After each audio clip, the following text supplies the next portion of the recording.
자, 우리 서로 한번 인사합시다. 하늘 복 많이 누리세요. 예.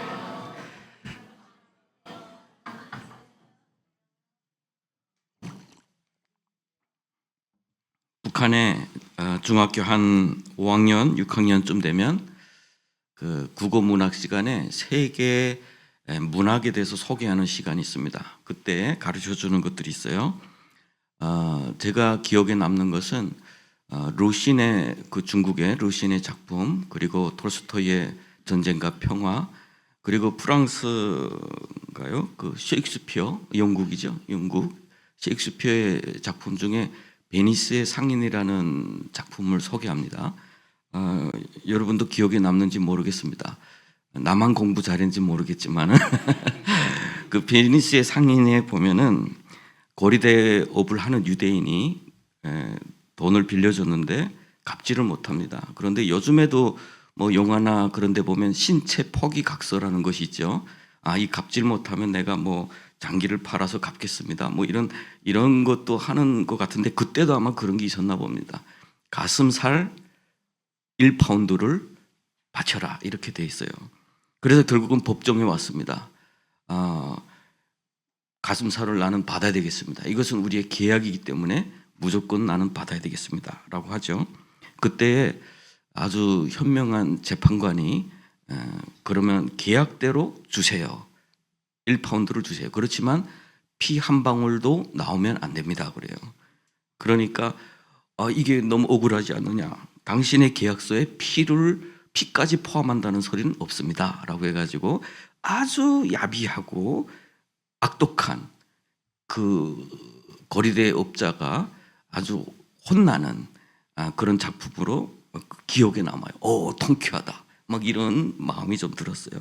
사실은 조금 거기에는 유대인들을 폄하하는 어떤 그런 것이 좀 있는데, 사실 그 시대의 환경을 보면 유대인들이 오늘 본문을 보면 좀 완전히 다른, 유대 정신은 이런 거였구나. 그런데 왜 거기에서는 베니스의 상인에서는 유대인을 왜 이렇게 평가했지? 라고 하면 사실 그때 역사적 배경, 유대인들은 상업활동 함부로 못하게 했고, 여러 가지 뭐 상업적인 거래에 어떤 그런 것에 가입도 못하게 했고, 뭐 노조나 여러 가지 뭐 그런 데도 활동 못하게 했어요. 그러다 보니까 이분들은 금융활동, 돈을 빌려주고 뭐 받는, 뭐 그렇다고 해서 고리대라고 보기보다는 그리고 뭐 소상공인, 그리고 또 한 지역에서만 몰려 살 수 있도록 뭐 개토를 만들어 주기도 했고, 그때 전반적인 분위기는 좀 그랬어요. 그리고 기독교인들은 돈을 빌려줬으면 이자를 받지 말라라고 하는 어떤 그런 것이 좀 있었어요, 기독교 정신에. 그런데 유대인들은 이자를 조금씩 받다 보니까 그때 당시에는 유대인을 아주 많이 혐오하다 보니 문학의 거장이라고 말하는 셰익스피어조차도 이런 작품을 쓰지 않았을까라고 생각을 합니다. 제가 한 2년 전에 여기 남천동의 어느 그 반지하방에 어떤 분이 아주 어렵다는 딸, 한 10대 된 딸을 데리고 혼자서 사는 엄마가 위기에 처했다고, 그래서 저 서울 광염교회 목사님이 오셔서 저한테 전화를 주셨어요. 여기 올 수 있느냐라고 해서 갔더니 거기 부목사님들 몇 명하고 조현선 목사님이 오셨고, 아주 좁은 방, 지하로 내려가는 방이에요. 그냥 모두가 뾰족히 앉았어요. 누가 일어서면 비껴줘야 되는 이런 방에 연약한 엄마와 딸, 뭐 생소한 사람들이 많이 와 있다 보니까 딸은 옆에 누웠어요. 이불 푹 쓰고. 무슨 일이냐면 이 엄마가 열심히 살아보려고 돈을 좀 빌리는데 신용이 안 되잖아요. 그러니까 은행에서는 돈을 빌릴 수 없어요. 거래대 업자에게 돈을 빌린 겁니다. 50만 원. 그래서 어디다 썼느냐, 이거를 가지고 우리 마스크팩 하는 회사에 가서 그걸 받아다가 포장을 해요. 포장을 해서 또 이렇게 넘겨주는 걸로 했는데 이게 잘 안 된 거예요. 당장 갚을 때가 됐는데 날마다 이자가 올라가니까 또 딴 데서 10만 원, 또 딴 데서 10만 원. 거래대 업자들은 너 당신 갚지 못해? 그러면 내가 알려줄 테니까 빨리 저기 가서 돈 빌려. 이렇게 연결이 되더라고요. 그렇게 해서 전체 원금액이 800만 원인데 이 사람이 갚아야 되는 비용은 3천만 원 뭐 이렇게 되는 것 같아요. 그러니까 어린 딸을 데리고 살지 못하겠다. 그래서 죽고 싶다. 이런 것을 누군가가 알려줘서 목사님들이 오신 거예요. 사실 교회의 원칙이 있어요. 빚을 갚아주는 것은 교회가 하는 일이 아닙니다. 그런데 목사님께서 오셔서 그 상황을 쭉 보면서 저를 오라 한 이유가 있어요. 이제 돈 빌려준 사람들한테 전화하면 사람들이 화를 낼까 봐, 당신이 뭐길래 막 이럴까 봐 목사님이 북한 말 좀 빌리자고 나한테 와가지고 원값만 받으시라요 막 이렇게 하면 그 사람들이 떨까 봐 나를 지금 오라고 하신 거야.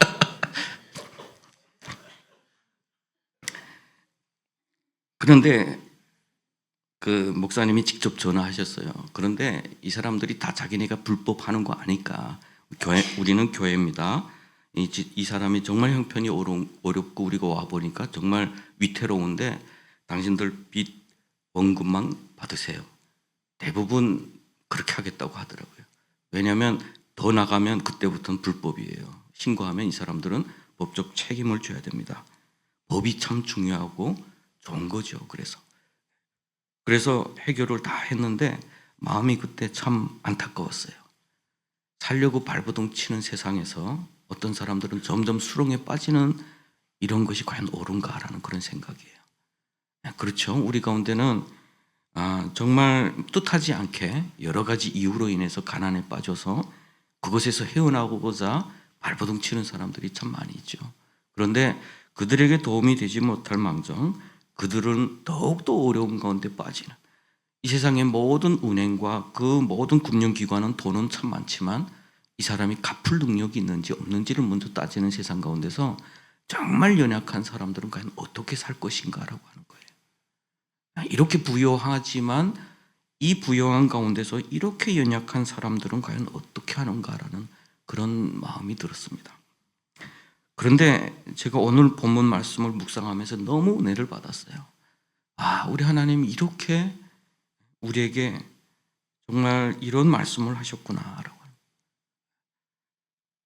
오늘 본문은 15장 전체를 이렇게 한번 같이 볼 텐데 1절에 보면 매 7년 끝에는 면제라고 그랬어요. 면제라. 7년은 안식년, 유대적으로 보면 7일은 안식일이라고 그러죠. 그리고 7년은 안식년이라고 해서 그때는 면제라라고 얘기해요. 내려놓는다라는 뜻이에요. 면제한다라고 하는 거예요. 그것은 너희들이 가나안 땅에 들어가서 약속의 땅에 들어가서 그때부터 시작해서 열심히 살아가는데 7년째부터는 너희들 빚을 탕감해 줘라 라고 하는 그런 뜻이에요. 빚을 탕감하는 해예요. 그동안 내가 좀 빚을 지어가지고 농사도 하고 같이 이렇게 공동체가 살아가는데 7년째 됐을 때까지 빚을 갚지 못하면 그것은 면제해 줘라 라고 하는 그런 말씀이에요. 여러분, 그 시대에 지금으로부터 기원전 거의 1000년 가까운 그 시대에 오늘날 세계 문명이 이렇게 발전하고 이렇게 부유하고 어찌 보면 가난 퇴치 운동을 통해서 이렇게 혜택을 누리는 이 시대 가운데서도 여러 가지 문제점이 많은데, 그 시대에 우리는 야만이라고 생각하는 그 시대에 하나님께서 말씀하신 그 말씀 가운데는 너무 중요한 말씀이에요. 그 면제다라고 하는 말씀이에요. 그리고 이 면제는 여호와를 위하여라는 단어를 썼는데 그 히브리어 원어는 위하여로 번역할 수도 있지만 속함이라고 번역할 수도 있어요. 여호와께 속한 면제다라고 하는 거예요. 결국은 너희가 하나님의 백성으로 약속의 땅에 들어간 것은 결국은 그것은 너희들이 자생적으로 열심히 노력해서 얻은 결과가 아니라 하나님이 주신 것이고, 청지기적인 삶을 살아가는 너희들은 너희들에게 빚진 누구에게도 면제해 줄 의무가 있다라고 하는 거예요. 너희들의 것이라고 생각하지 말아라. 그래서 면제라고 하는 단어에는 내가 당연히 가질 수 있는 그 권리를 내려놓으라라고 하는 그런 의미도 포함되어 있습니다. 그리고 이방인에게 내가 독촉하겠지만 이라고 하지만 사실은 그러면 이방인 미워하라는 소린가?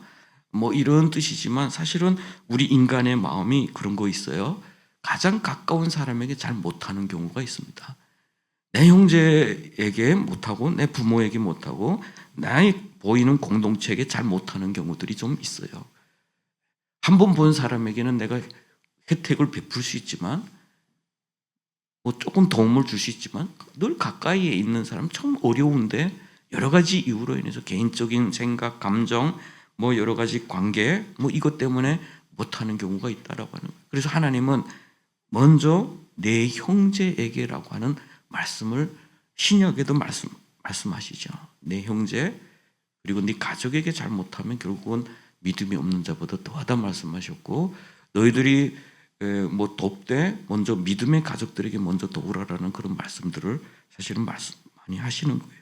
결국은 하나님의 나라는 가장 가까운 곳에서 확장되어 가는 거예요. 이렇게 하나님의 백성들이 그 복을 유통하는 자로 확장되어 가도록 하나님께서 우리에게 말씀하신다라고 하는 것이죠. 그리고 4절 말씀합니다. 이렇게 듣고만 행하면, 듣고 이 말씀을 행하면 하나님께서 복을 주실 텐데 너희 중엔 가난한 자가 없으리라.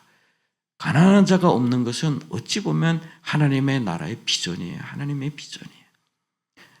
가난 퇴치운동 그리고 가난에서의 해방 이것은 어떻게 보면 인류의 수건이고 각 나라와 민족의 과제였어요.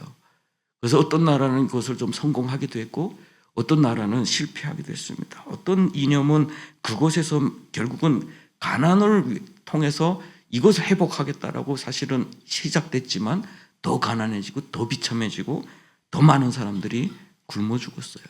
그것이 공산주의입니다. 공산주의가 바라볼 때 많은 사람에게 짓눌려 있고 일부 가진 자들에게 빼앗기고 있고 그래서 저 사람들 걸 빼앗고 같이 나누면 되겠다라고 사실은 시작했지만 더 많은 사람들이 굶어 죽었어요. 중국도 소련도 북한도. 우리 대한민국의 새마을 운동은 성공했습니다. 성공해서 이렇게 부유한 삶을 누리고 있어요. 그렇지만 아직까지도 우리 주변에 이렇게 좀 전에 제가 말씀드렸던 것처럼 이런 약자들이 참 많다. 결국은 뭡니까? 규례, 제도는 결국은 인간의 연약함 때문에 이루어지지 못하고 있다라고 하는 거예요. 그래서 오늘 본문은 우리에게 그 마음에 대해서도 이야기를 해주시는 거예요. 오늘 본문에 보면 9절에 보면은 악한 마음을 품지 말라 이런 말씀을 하셔요. 왜냐하면 사람이 돈을 빌려줘야 되는데 6년째 됐을 때 내가 돈을 빌려주면 안 되겠다 이렇게 생각하는 거예요. 왜냐하면 7년째는 면제해 줘야 되니까 6년째 됐을 때 안식년 1년 남겨두고 내가 돈을 빌려주면 다음에 가서 어떻게 될까요? 면제다라고 하니까 안 빌려주는 거예요. 분명히 사람은 어려운데 이건 못 받을 것 같아. 나 마음 가운데 이런 생각을 하는데 이 생각을 가리켜 히브리어 원어는 쓸데없는 생각. 하나님의 말씀은 알고 있지만 나의 가운데서 그것을 계산하는 생각. 그걸 말씀하고 계세요. 하나님은 분명히 주라고 하셨는데 내가 그 앞에서 지금 계산하고 있는 거예요. 그것을 가리켜 하나님은 쓸데없는 생각. 그 생각을 너희는 마음을 완악하게 하지 말라라고 말씀을 하시는 거예요. 그리고 손을 펴라라고 하는데 마음이 완악한 것과 손을 펴는 것과 동일선상에 서 있어요. 결국은 무슨 뜻입니까? 내가 누군가에게 도울 수 없다면 그것은 나의 재정의 문제가 아니라 나의 지갑이 얇아서가 아니라 내 마음이 완악해져 있기 때문에 나는 마음이 계산하고 있기 때문에 나는 하나님을 향해서 부요하지 않기 때문에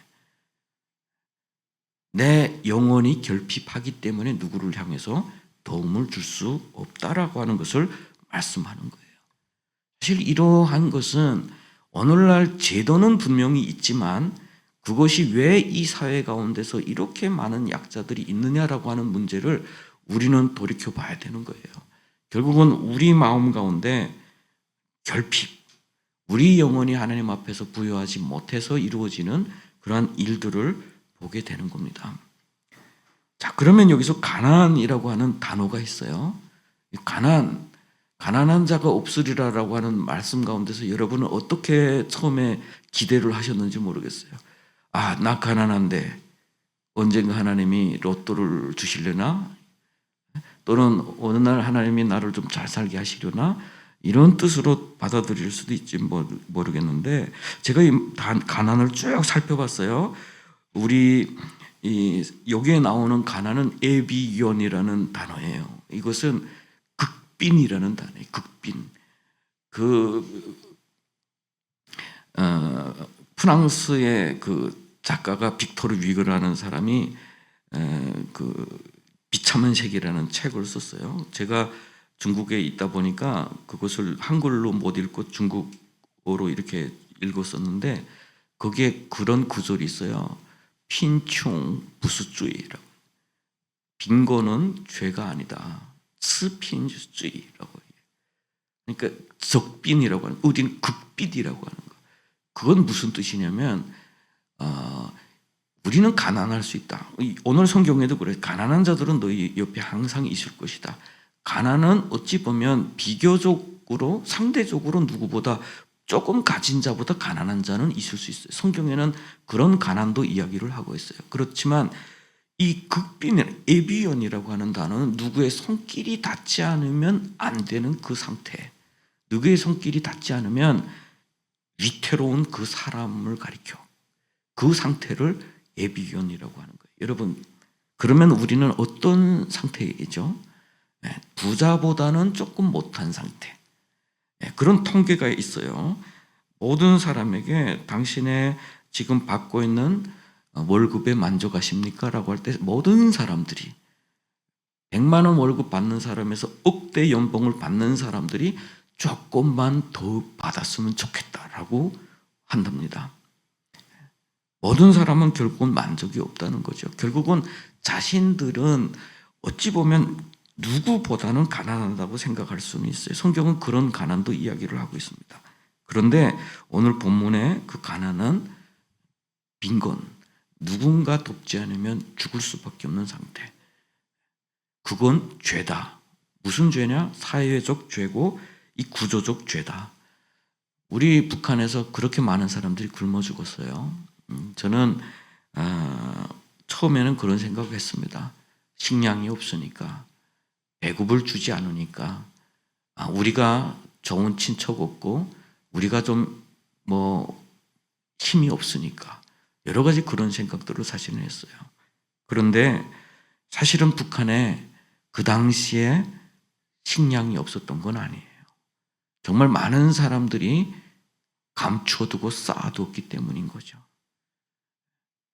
권력을 가진 자, 그리고 불법을 해서 뭔가를 벌어던 자, 다 감춰두고 그 마음의 악한 생각으로 손을 펴지 않았던 거예요. 그 옆에서 그렇게 많은 아이들이 죽어갔고 그렇게 많은 사람들이 죽어갔는데, 사실은 그때에 하나님의 말씀을 듣는 자들, 말씀대로 사는 자들, 그래서 저는 그때 주님의 교회가 그 땅에 있었으면 그런 비극은 그렇게 일어나지 않았을 것이다 라고 이야기를 해요. 구조적인 죄와 인간의 그 죄가 같이 만날 때 사회는 비극에 빠지게 된다라고 하는 거예요. 하나님은 그걸 원하시지 않고 하나님의 백성들이 서로에게 마음을 열고 손을 열어서 그렇게 어려운 자들을 도우라라고 말씀을 하고 있는 것입니다. 여러분, 우리는 그런 교회, 그런 성도가 될 수 있기를 바랍니다. 우리는 우리의 통장 잔고가 쌓인다고 해서 행복해지는 건 아닙니다.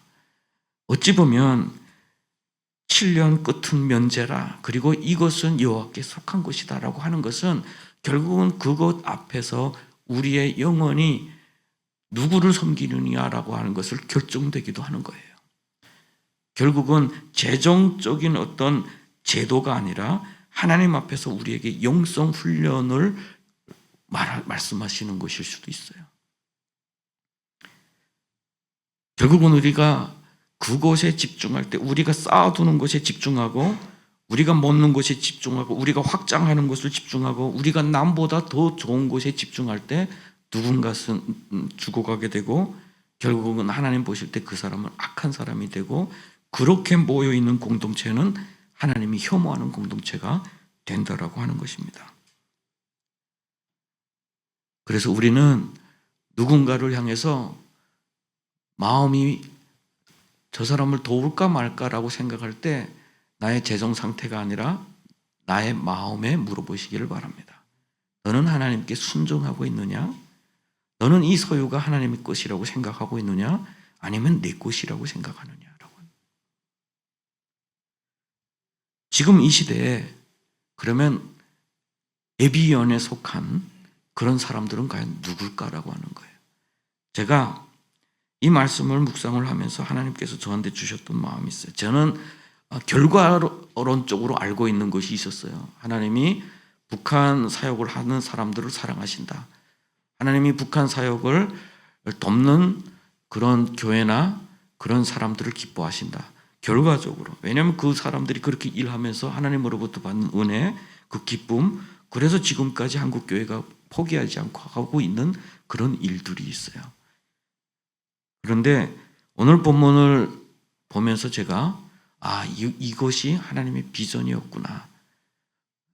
결국은 누군가의 도움이 없어서 그렇게 죽어가는 에비언 상태로 죽어가는 저들을 바라보는 하나님의 마음은 결국은 하나님 믿는 자녀들이라고 하는 그 사람들을 통해서 저들을 돕기를 원하셨고 그들에게 오늘 본문 말씀처럼 복을 주셨다라고 하는 거예요.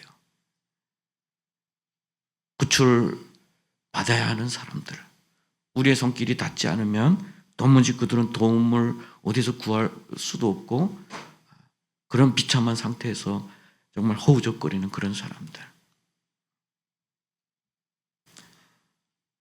하나님은 오늘 우리를 이 시대 가운데 두셨습니다. 그리고 이 시대 가운데서 예비연 상태에 있는 사람들, 누군가의 손을 잡지 않으면 일어설 수 없는 그런 사람들, 그런 사람들을 향해서 우리를 부르셨음을 우리 꼭 기억할 수 있기를 바랍니다.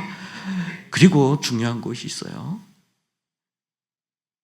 여호와를 위한 면제다라고 하는 거예요. 여호와를 위한 면제다. 우리는 좋은 선행을 할 수 있습니다. 구제도 할 수 있어요. 이 말씀을 묵상하는데 하나님이 주셨던 마음이 우리 신약 성경에 예수님 앞에 향유 옥합을 깬 여인의 이야기가 떠올리게 하셨어요. 300데나리온에 해당하는 오늘 우리 가치로 보면 한 3천만 원 이상 가치에 해당하는 향유 옥합을 가지고 와서 한 여인이 주님 앞에 깼어요. 깨고 그 기름을 주님의 몸에 발에 다 발랐습니다. 가려두다가 그 자리에 있다가 화를 냈어요. 이것을 팔아서 가난한 자들에게 줬으면 얼마나 좋았을까. 그럴 때 예수님께서 그래서 가난한 자는 오늘 신명기 말씀 그대로예요. 가난한 자는 너희들에게 항상 있을 것인데 나는 너희들과 항상 있는 것 아니야. 그렇지만 이 사람은 나의 장례를 이렇게 다 준비했기 때문에 앞으로 복음이 전해지는 곳마다 이 여자의 행한 것도 기억하라라고 말씀하셨어요. 무엇이 우선이어야 하느냐라고. 우리는 구제를 할 수 있습니다. 구제를 할 수 있는데 그 구제의 결과가 이런 말을 여러분 들어보셨죠? 검은 머리 짐승은 덮는 게 아니다. 아멘이 맞죠? 구제가 하나님에게서 나온 것이 아니고 나에게서 나올 때 결과는 이렇게 결과가 끝이 나요. 나의 명분, 그리고 나의 자랑, 그리고 내가 너를 도왔기 때문에 너는 내 말을 들어야 되라고 하는 갑과 을의 관계가 형성이 되면서 내 말을 듣지 않을 때 너는 결국은 짐승이다. 이렇게 평가를 해버리는 거예요. 결국은 하나님을 떠난 구제는 바른 사랑이 될 수 없다라고 하는 겁니다. 우리 마음 가운데 누군가를 도왔는데 저 사람이 왜 저러지? 라고 하는 마음이 좀 생깁니다. 저도 그렇게 생겨요. 구출했는데 교회 잘 안 나와. 구출했는데 제대로 바로 안 살아. 마음이 상해요. 돈 많이 썼는데 우리 성도들이 1,000원, 2,000원 헌금해서 데려왔는데 그럴 때마다 하나님이 주시는 그게 내 거였니?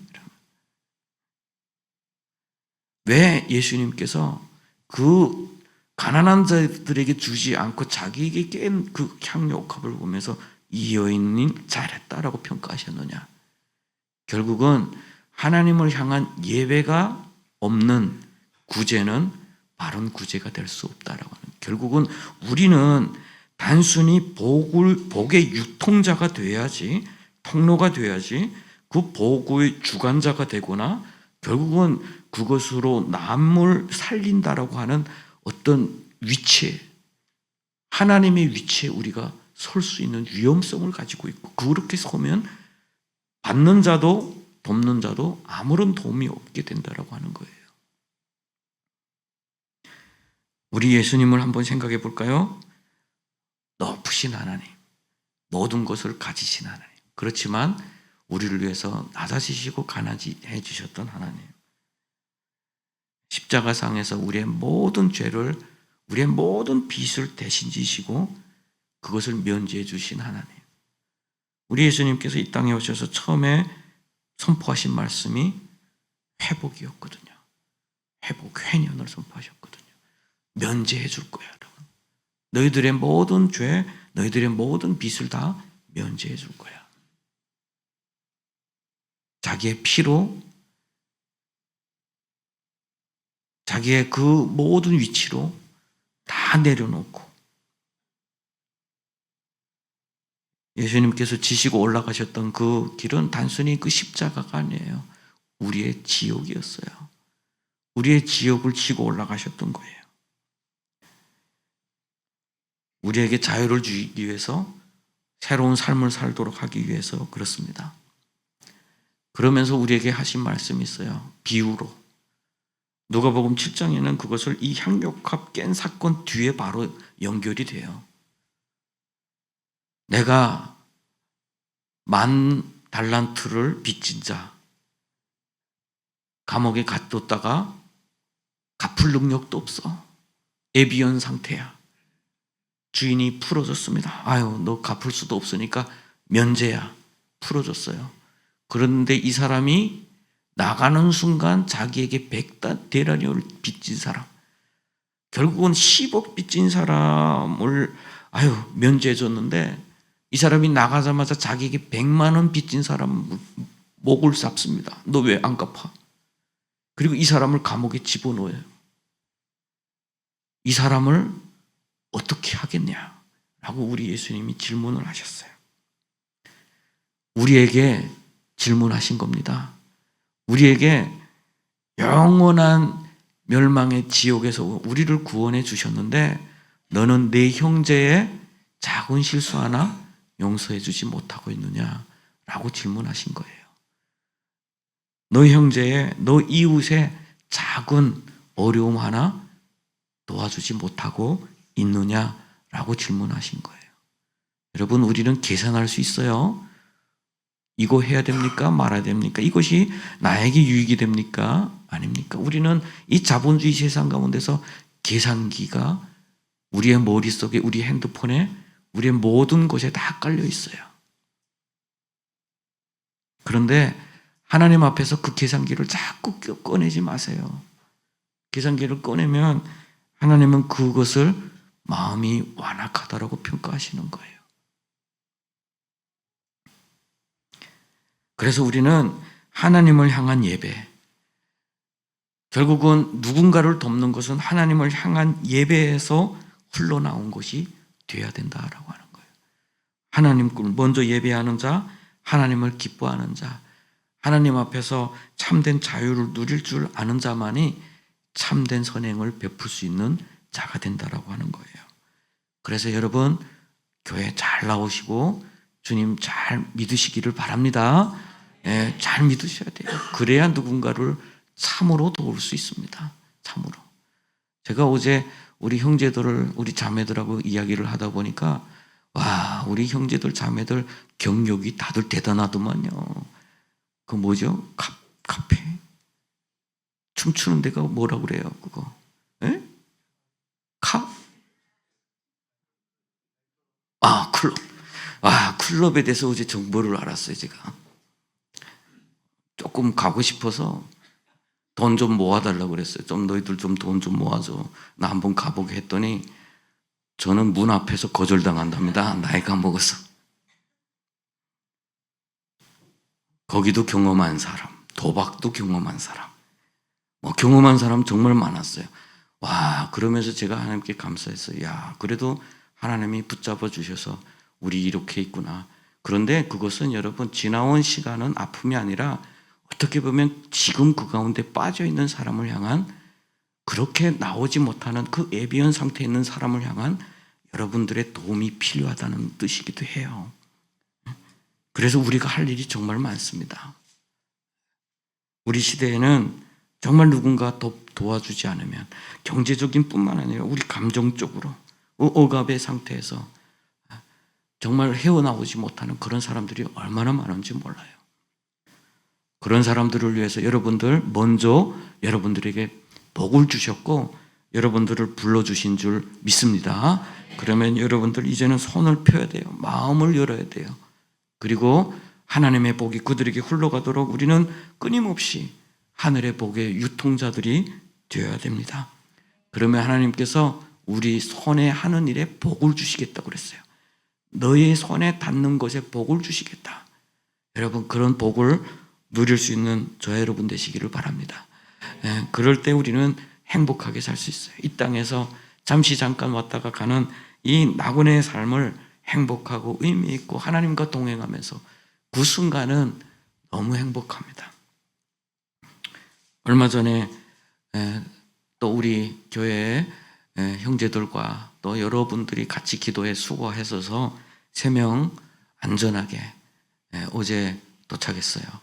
선교사님들 손에 딱 도착했는데 선교사님들이 그 사이에 기도하면서 먼저 오던 이렇게 2명이 있었는데 그분들은 도중에서 안타깝게 체포됐어요. 그러다 보니까 기다리는 선교사님들 얼마나 마음이 아팠겠습니까? 우리도 아팠지만. 그런데 3명이 도착했는데 처음 보는 사람들인데 그 선교사님들이 그 자매들을 막 끌어안고 막 눈물 흘리고 얼마나 이 고통의 시간을 건너서 왔느냐라고 이렇게 품어주시는데 그 자매들이 그곳에 있는 동안 하나님의 사랑을 좀 경험해 볼 수 있기를 바랍니다. 그리고 예수님을 믿었으면 좋겠다라는 그런 생각을 합니다. 그리고 앞으로 하나님의 꿈인 이 나라와 이 민족과 전 열방의 애비연 상태에 놓이지 않는 그런 하나님의 나라를 위해서 앞으로도 우리가 더 열심히 주와 복음을 위해서 살아낼 수 있기를 주님의 이름으로 축복합니다. 기도하겠습니다.